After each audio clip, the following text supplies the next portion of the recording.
A paz do Senhor, meus irmãos, todos bem, todos felizes? Aqui é o professor Tiago Nascimento, trazendo mais um vídeo com subsídios para a classe de jovens. Desta feita, chegamos à lição de número 7, a doutrina que dá vida e expulsa demônios. Como você já deve ter percebido, nesse trimestre nós estamos aqui estudando o comentário do pastor Elias Torralbo, que tem construído um estudo que vai ligando uma lição na outra. Por isso, é importante que, mesmo que você não esteja escalado para lecionar a aula do próximo domingo ou dos próximos domingos, que você procure estar sempre vendo aqui as pré-aulas, os vídeos, para que você esteja antenado e você não perca então a estrutura, o fio da meada que o pastor Elias Torralbo está construindo então com esta revista. Por isso, se você ainda não está inscrito, eu te convido a se inscrever em nosso canal e também não deixe de interagir nos comentários com a sua opinião, com as suas sugestões, a sua visão sobre o assunto, que assim a gente vai aprendendo uns com os outros e contribuindo para o avanço do reino de Deus. E agora, sem mais delongas, então vamos para o conteúdo da nossa próxima aula. O texto principal está em João, capítulo 10, versículos 9 e 10. Eu sou a porta, se alguém entrar por mim, salvar-se-á e entrará e sairá e achará pastagens. O ladrão não vem senão a roubar, a matar e destruir, mas eu vim para que tenham vida e tenham vida com abundância. Então esse é o texto principal, o texto base que vai se estruturar a nossa lição através dele. Vamos perceber aqui o título da nossa lição, doutrina que dá vida. Então, Jesus veio para que tenham vida e vida com abundância. E ele dá vida e expulsa demônios. O ladrão, então, aqui simbolizando Satanás, vem para roubar, matar e destruir. E Jesus, como 1 João vai nos mostrar, veio para destruir as ciladas do diabo, as obras do diabo. Então veja que dá vida e expulsa demônios. O resumo da lição: a doutrina de Jesus reflete o seu caráter, razão pela qual ela liberta e dá vida aos que creem e a obedecem.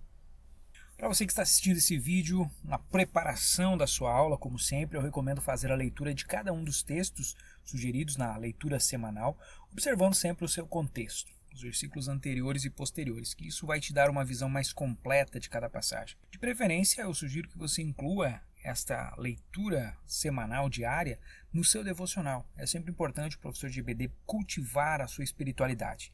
Por vezes nós corremos o risco de ficar demasiado focados no que podemos extrair na Bíblia para aplicar aos alunos e acabamos deixando de passar a oportunidade da palavra falar com a gente. Então, uma boa estratégia é fazermos leituras devocionais. E a leitura semanal diária é uma boa sugestão, então, aqui de devocional para nós. Uma outra sugestão que faço é que você leia também o capítulo 1 do Evangelho de São Marcos inteiro. O nosso texto bíblico vai ser lido em classe, está entre os versículos 21 e 28. Mas é importante que você leia o capítulo inteiro para ter essa visão do todo, onde está inserida então esta passagem. E para ampliar ainda mais essa compreensão do contexto, eu sugiro que você leia as passagens correlatas dos outros evangelhos. Em Lucas encontramos esse relato no capítulo 4, entre os versículos 13 a 37. Em Mateus, embora não haja aqui uma citação idêntica, mas é possível inferir que esteja no contexto do capítulo 4, versículos 23 a 25, a passagem que mostra o início do ministério de Jesus em Cafarnaum. É interessante destacar que apenas os 3 primeiros evangelhos trazem essa alusão, essa narrativa. O evangelho de João ele segue uma outra estrutura, que onde o evangelista ele escolheu 7 dos sinais de Jesus para apoiar a estrutura teológica do relato dele. Então ele omite certas passagens que são citadas nos outros evangelhos, os evangelhos sinóticos, Mateus, Marcos e Lucas. Saindo um pouco do nosso assunto aqui, mas eu creio que seja importante, caso alguém não saiba desse detalhe, é possível observar que existem diferenças no que cada um dos evangelistas escreve. Algumas passagens são citadas, outras são omitidas, e para muitos céticos isso seria uma prova das contradições da Bíblia. Mas a explicação é simples. Os evangelhos eles não são biografias, primeiramente. Tampouco são um relato jornalístico daquilo que Jesus fez e ensinou. O próprio João escreveu que não haveria livros o suficiente no mundo se fosse contar todos os atos de Jesus. De modo que cada evangelista, inspirado pelo Espírito Santo, selecionou certos fatos para construir a sua narrativa. Cada um deles teve um propósito ao escrever o seu relato. Cada um deles procurava, de certa forma, enfatizar algum aspecto de Jesus. Mateus destaca Jesus como o Messias prometido no Antigo Testamento. Por isso, É o evangelho onde nós encontramos mais menções das profecias, menções a referências, né, ao Antigo Testamento de todos os quatro. Marcos enfatiza a ação e o poder de Jesus. É um evangelho muito dinâmico, então mostra sempre Jesus fazendo milagres, Jesus agindo, né? Então são enfoques diferentes aqui entre Marcos e Mateus. Os exegetas, os linguistas, né, eles imaginam inclusive que Marcos tenha sido o primeiro evangelho a ser escrito e Mateus, apesar de vir primeiro aqui na ordem em que aparece na Bíblia, ele é posterior. O evangelho de Marcos teria sido então o mais antigo. Lucas, ele se concentra no lado humano de Jesus. Ali nós vamos ver a compaixão dele pelos desprezados, por exemplo, pelas mulheres, pelas crianças, né? Então enfatiza muito esse lado humano de Jesus. Já João ressalta a divindade de Jesus, o papel de Jesus na salvação. Então o objetivo de João era enfatizar Jesus como um ser divino, até numa contraposição aqui ao que os gnósticos estavam começando a pregar então aqui contra a divindade de Jesus. Então veja que cada evangelho foi escrito para diferentes audiências, com diferentes objetivos, mas todos juntos contribuem para uma compreensão mais completa da vida e dos ensinamentos de Jesus. Eu costumo comparar a uma fotografia de um grande edifício. Se você tiver apenas a foto da fachada dele, você vai ter uma visão frontal, mas não tem como saber como são as laterais, como é o fundo. Para poder ver completo, você vai ter que ter fotografias de pelo menos de cada um dos quatro lados.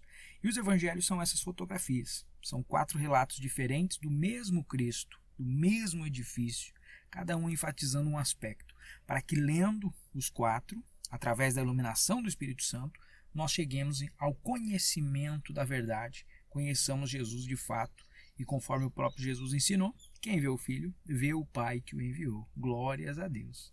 Por isso eu enfatizo bastante nessa parte dos meus vídeos, na sugestão de leitura, a importância de nós lermos a Bíblia. Raramente eu vou sugerir aqui um outro tipo de literatura que não seja a Bíblia. Não que eu não goste de livros, né? Pelo contrário, gosto bastante, né? Mas para quem estuda teologia, há sempre o desafio de conseguir equilibrar essas leituras. Então, sempre que possível, prefira ler na fonte. Vá na Bíblia e com certeza isso vai edificar, vai trazer crescimento pessoal para você e aí também você vai conseguir passar isso para os seus alunos. Na introdução da aula, você, professor, tem a oportunidade de recapitular o que foi visto na lição anterior, a respeito do equilíbrio entre a doutrina e o fervor espiritual.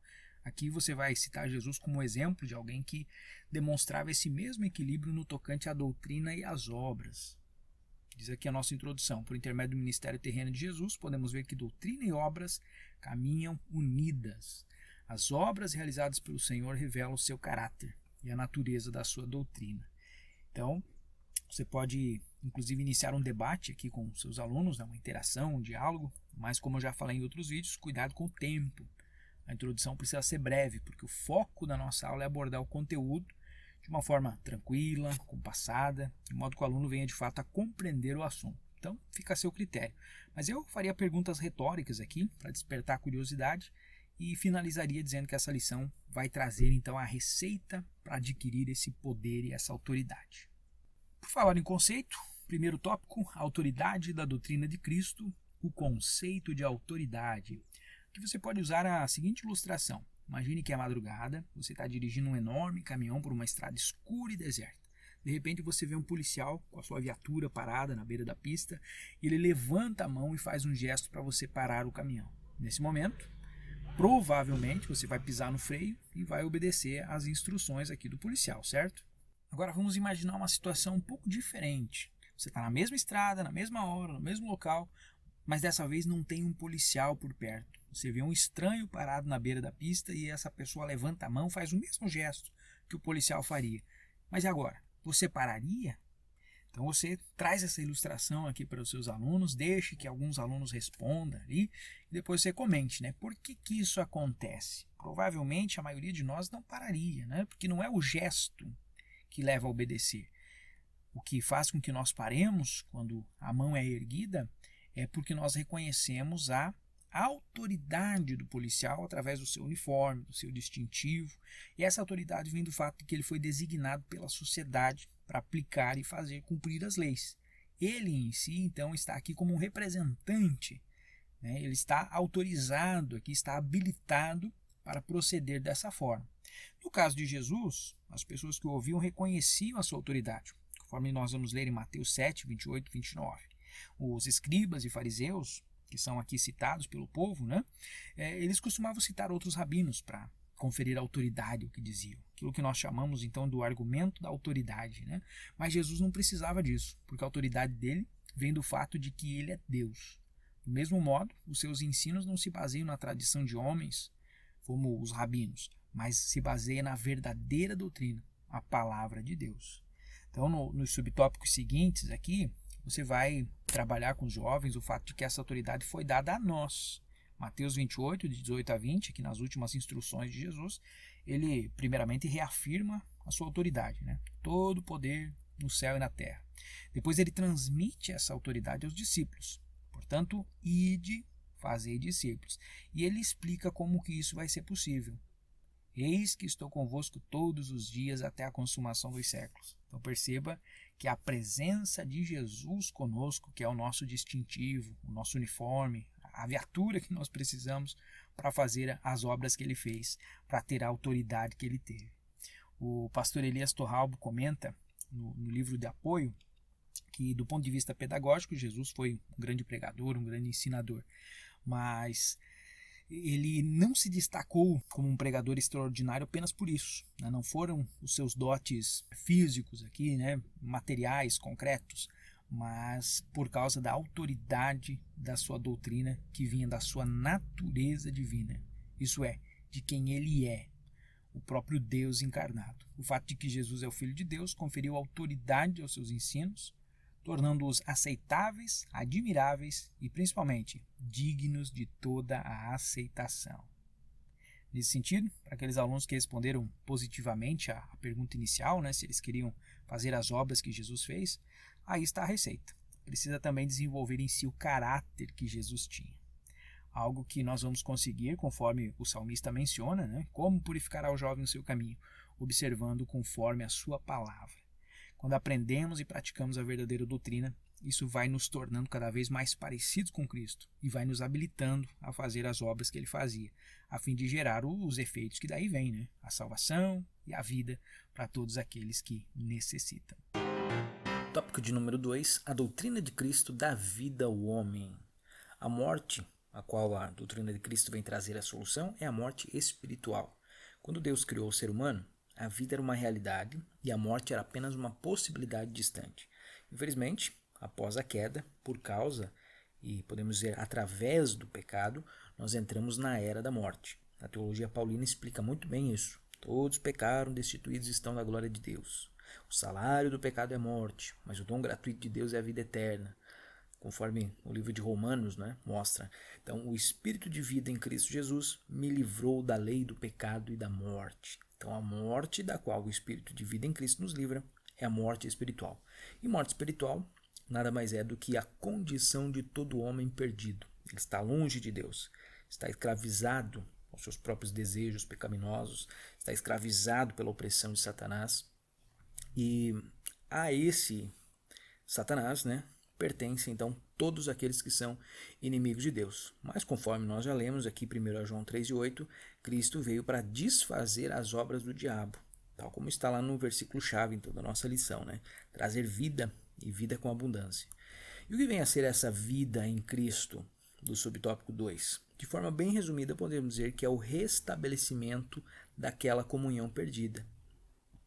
A vida de Cristo nos habilita a receber novamente a presença de Deus conosco, a presença de Jesus, através do glorioso Espírito Santo. Como diz a nossa temática aqui de Joinville, né, da CIADESP, na verdade, ser conduzido pelo Espírito Santo. Então, é isso que é receber a vida de Cristo. Nos dá essa possibilidade de ser conduzido pelo Espírito Santo aqui em vida e acessar a vida eterna no porvir. É isso que espera todo crente salvo em Jesus. E o que mais poderíamos querer, né? Então, morte espiritual é solucionada pela vida que Cristo dá. Você está gostando desse vídeo? Deixe um comentário aqui para nós com as suas impressões, com a sua opinião. E se você ainda não é inscrito, este é o momento que você pode se inscrever. Se você já está inscrito, você já deve ter visto a nossa pré-aula da lição 5, onde nós tratamos da expressão doutrina de demônios. Eu vou deixar ela aqui no card para você ver ou rever, porque naquela aula, naquele conteúdo, a gente trouxe algum embasamento a respeito de demônios, né, das doutrinas de demônios, e talvez pode te ajudar aqui então na exposição do tópico 3 da lição de hoje. Tópico 3, a doutrina de Cristo expulsa os demônios. Nesse terceiro tópico, você deve reforçar que é impossível desassociar as obras de Jesus, conforme 1 João 3,8, né, que é desfazer as obras do diabo. É impossível desassociar essas obras do ensino de Jesus, da sua doutrina. As pessoas não se admiravam que Jesus pudesse ter autoridade sobre os demônios, até porque isso era algo que os judeus conheciam. O historiador Flávio Joséfo, quando ele fala da sabedoria de Salomão, ele diz que Salomão tinha aquela habilidade pela qual os demônios são expulsos e que essas artes eram conhecidas entre os seus compatriotas ali até o tempo dele. Então, até o século I antes de Cristo, o século I depois de Cristo, eram praticadas essas artes, podemos até dizer artes mágicas, né, dos exorcismos aqui. Até porque o Joséfo, ele escreve acerca de um homem chamado Eleazar, que ele libertava pessoas que eram demoníacas, aqui na visão do Joséfo, né, na palavra que ele utiliza. E este Eleazar, ele agia da seguinte forma: ele colocava um anel que tinha um encantamento, podemos dizer assim, dos tipos que ele menciona aqui no livro, né, que haviam sido escritos por Salomão. Ele colocava esse anel nas narinas do demoníaco e depois ele puxava o demônio pelas narinas. E aí, quando ele fez isso, o homem caiu imediatamente. E aí esse Eleazar teria então ajeitado ele e instruído que não voltasse mais, que o espírito fosse embora, né? O demônio ele fosse embora. Fez ainda uma menção aqui a Salomão, recitou uns encantamentos que Salomão havia composto, né? E aí esse Eleazar então, segundo aqui Joséfo descreve, persuadiu os espectadores de que ele tinha tanto poder. Colocou um copo a uma pequena distância e ordenou ao demônio, quando ele saiu do homem, que derrubasse o copo. E quando isso foi feito, a habilidade e a sabedoria de Salomão foram mostradas mais uma vez manifestadamente. Isso é o que diz aqui Flávio Joséfo no seu livro A História dos Judeus, né, aqui, As Guerras dos Judeus. Para muitos teólogos, esse Eleazar, que é citado aqui por Joséfo, e quem sabe até mesmo outros exorcistas aqui na época de Jesus, eles na verdade não praticavam um verdadeiro exorcismo, né? O que eles praticavam aqui então na verdade era algum tipo de truque. Então, por isso, seriam artes mágicas e não um verdadeiro exorcismo. Talvez até por isso, a gente vai ver nas páginas do Evangelho que algumas pessoas acusavam Jesus de expulsar demônios por Belzebu, pelo príncipe dos demônios. Nós temos isso na Bíblia. Conforme nós podemos perceber aqui, era talvez algo comum, porque haviam esses charlatões, né? Então, quando Jesus estava expulsando demônios, algumas pessoas atribuíram isso, então, a Belzebu. Mas aí o próprio Jesus trata de mencionar, né, que não tem como uma casa dividida subsistir. Então, mostrou a falta de razão desse argumento, né, a falta de lógica do argumento dessas pessoas. Nós entendemos que os exorcismos que Jesus fazia não adivinham de nenhum truque mágico, de nenhum encantamento, de nenhuma sabedoria antiga, né, como Joséfo aqui atribui a Salomão. Nós vemos que a autoridade de Jesus para expulsar demônios, ela vem da sua divindade, do fato de ele ser quem ele é. Isso nos leva ao subtópico número 2, aonde os próprios demônios reconhecem a Jesus. E é interessante observar que os demônios reconhecem e os escribas e fariseus da época de Jesus não reconheciam, para a gente ver o quão distantes da verdade então estavam aqueles religiosos. E o comentarista destaca, nesse segundo subtópico, que esse reconhecimento não significa um ato de adoração a Jesus da parte dos demônios, mas tão somente mostra a sua incapacidade de resistir a uma ordem dada por aquele que possui autoridade. Então isso aqui enfatiza o domínio de Jesus sobre eles. E a consequência disso é o que nós vemos no terceiro subtópico. Os demônios são expulsos. E aqui bastou uma frase de Jesus, né? Cala-te e sai dele. Marcos 16 mostra que essa autoridade também foi concedida aos discípulos. Marcos 16 e 17. Estes sinais seguirão aos que crerem. Em meu nome expulsarão os demônios. Então você, professor, deve nesse ponto da lição enfatizar que em nome de Jesus aqui significa debaixo da sua autoridade. O simples uso do nome de Jesus não confere essa autoridade. E nós temos um episódio na Bíblia, né, um episódio até inusitado, podemos dizer assim, que o livro de Atos, capítulo 19, nos revela. Nós temos ali 7 filhos exorcistas de um certo sacerdote chamado Seva, e estes 7 rapazes, 7 homens, enfim, né, 7 exorcistas, eles tentaram usar o nome de Jesus na sua atividade. Eles se deram muito mal, né? O espírito maligno vai responder para eles: olha, Jesus eu conheço, o Paulo eu sei quem ele é, mas vocês quem são? Porque eles procuravam expulsar os demônios no nome de Jesus, aquele a quem Paulo prega. Então veja, eles usavam o nome de Jesus, mas eles não estavam debaixo da autoridade de Jesus. E aí o versículo 16 mostra que o endemoniado saltou sobre esses rapazes, os dominou e espancou com tamanha violência que eles fugiram da casa nus e feridos. Então foi grande a vergonha desses homens aqui, né, que tentaram utilizar o nome de Jesus na sua atividade de exorcismo. Então destaque isso, professor. Não é o nome em si, uma frase mística, não é um encantamento, né, o nome de Jesus. Mas em nome de Jesus aqui significa estar debaixo da autoridade de Jesus. E essa autoridade vem daqueles que conhecem a palavra de Deus, daqueles que seguem a doutrina de Cristo e que desenvolvem, com o passar do tempo, com o passar do relacionamento, com o aprofundar do relacionamento com Cristo, eles vão desenvolvendo também esse caráter. Como a gente viu no segundo tópico, as obras vêm como resultado do caráter, daquilo que foi desenvolvido, que foi forjado, que foi criado dentro dele. A autoridade de Cristo vem de quem ele é. A autoridade nossa vem dele em nós, do nosso relacionamento com ele. E para concluir aqui a lição, eu trago uma sugestão aqui de uma dinâmica que você pode fazer aí com os seus jovens. Uma atividade em grupo, onde você vai dividir aqui a sua turma em equipes, ou talvez até em duplas, né, dependendo do tamanho da sua classe. E aí você vai entregar a ela, a cada uma dessas duplas, um conjunto de versículos. Vai estar passando aqui na tela para você. São versículos que foram extraídos dos 4 evangelhos. Então você vai entregar um conjunto de versículos para cada uma dessas duplas e você vai desafiar eles a elaborar um pequeno esboço de uma pregação. Então, algo curto, né, simples aqui, você vai dar talvez 5 minutos aqui para que cada grupo então elabore uma mini pregação com o tema então da autoridade, sobre a autoridade de Jesus.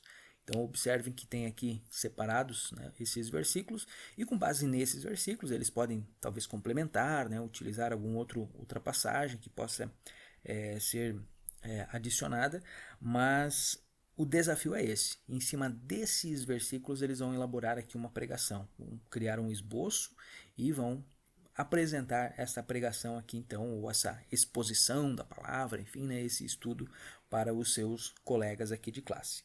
O objetivo dessa atividade é ajudar a desenvolver aqui o trabalho em equipe, né, a divisão de tarefas ali, o que cada um vai fazer, e possivelmente também levar você, professor, a descobrir talentos, tanto na pregação como no ensino, né? Então você já vai começar a ver aí os seus alunos se destacando. Então é uma ótima atividade aí para você concluir a sua aula.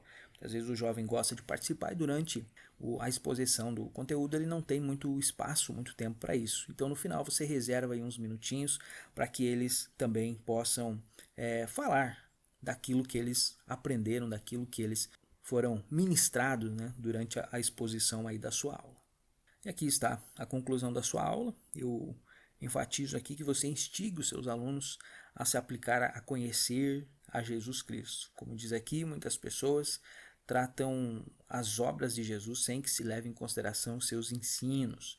E você tem a oportunidade, então, de estar aí instruindo os seus alunos, instigando eles, né, a se aproximar mais de Jesus, a conhecer mais ele, a modelar o seu caráter, conformando a sua vida à doutrina de Jesus. E quando eles fizerem isso, esse poder e essa autoridade vai vir sobre eles. Então que nós todos possamos ser esses discípulos que fazem discípulos, discípulos verdadeiros, crentes verdadeiros em Jesus, que assim os sinais vão seguir. Os sinais seguirão os que crerem. Então nós expulsaremos demônios e também seremos doadores de vida para todos aqueles que convivem conosco. Então eu oro para que Deus em Cristo abençoe a sua aula desse próximo domingo e que através de você, professor, os seus alunos também sejam edificados. E por hoje é isso. Se você foi abençoado por esse conteúdo, deixe o seu comentário, curta esse vídeo, compartilhe com outros professores. Eu vou deixar na descrição o link para você baixar os slides usados nessa pré-aula e também, atendendo aqui ao pedido, a minha chave Pix, caso você queira abençoar o nosso ministério de ensino. No mais, um forte abraço e nos vemos no nosso próximo vídeo.